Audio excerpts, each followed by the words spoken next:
বিরোধী দল যেন তার ন্যায্য অধিকার সংসদে কথা বলার অধিকার পায়, সেটা আমরা আশা করি। আমরা হাতে হাত রেখে কাজ করব। সংসদের দুইটা অংশ, একটা সরকারি দল আর একটা থাকবে বিরোধী দল। এই সবার বিরোধী দল যেন তার ন্যায্য অধিকার সংসদে কথা বলার অধিকার পায়, সেটা আমরা আশা করি। তখন সরকারের দায়িত্ব যারাই নেবেন, দায়িত্ব নেওয়ার পরে আমরা আমাদের দিক থেকে নৈতিক দায়িত্ব পালন করবো। আমরা হাতে হাত রেখে কাজ করবো। স্বার্থ বিঘ্নিত হলে আমরা আমাদের দায়িত্ব পালন করবো। এই পাহাড়ের মধ্য দিয়ে একটা জাতিকে আমরা কাঙ্ক্ষিত গণতন্ত্রের রাস্তায় উঠাতে পারবো বলে আমরা আশা করি।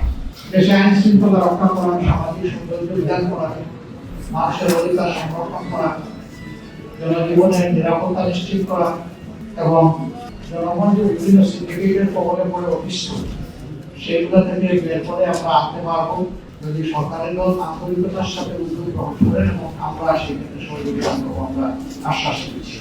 আমরা আরেকবার তাদেরকে গভীর শ্রদ্ধায় স্মরণ করছি এবং যারা চলে গেছেন আল্লাহর দরবারে তাদের জন্য শাহাদাত কামনা করছি। আর যারা আহত ভঙ্গ হয়ে বেঁচে আছেন,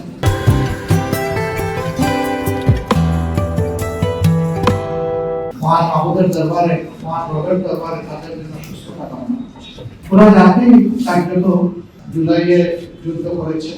জাতির এই অবদানকে স্মরণ রেখে যদি সংসদ পরিচালিত হয়, আমরা বিশ্বাস করি এই সংসদ জনগণের প্রত্যাশা পূরণে সক্ষম হবে ইনশাআল্লাহ।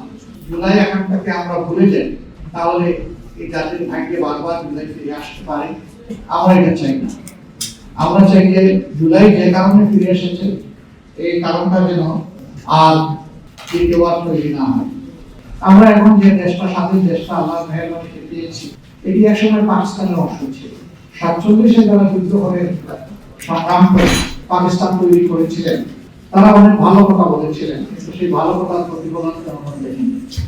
আবার 47-এ যারা সংগ্রামী ছিলেন, রাষ্ট্র পরিচালনার দায়িত্ব পেয়েছিলেন, তারা তাদের দায়িত্বটা নিঃশ্বাস সাথে পালন না করার কারণে পরবর্তী পর্যায়ে বৈষম্য তৈরি হয়েছিল।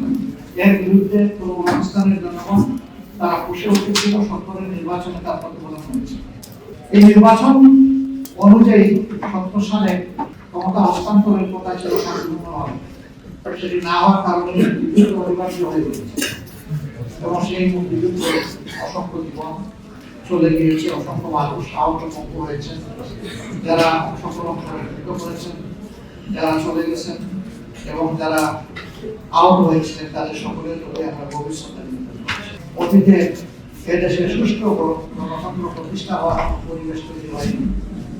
আমরা আশা করি যে আমাদের সকলের প্রচেষ্টায় সরকারি দল, বিরোধী দল, আমরা যদি দায়িত্বশীল আচরণ করি, জাতির প্রতি যদি আমরা দায়বদ্ধতা নিয়ে কাজ করি, তাহলে গণতন্ত্র তার প্রাতিষ্ঠানিক রূপ পাবে ইনশাআল্লাহ।